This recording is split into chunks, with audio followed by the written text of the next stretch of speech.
সংযুক্ত আরব আমিরাতের দুবাইতে অবস্থান করছেন সাবেক সংসদ সদস্য ও আওয়ামী লীগ নেতা শামীম ওসমান।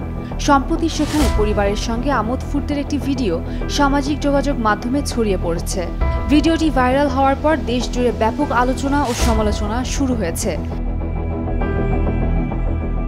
ভাইরাল ভিডিওতে নারায়ণগঞ্জের আলোচিত এই গডফাদারকে পরিবারের সদস্যদের সঙ্গে বিলাসবহুল গাড়িতে ঘুরতে দেখা যায়। অনেকেই ভিডিওটি শেয়ার করে নেতিবাচক মন্তব্য করেছেন।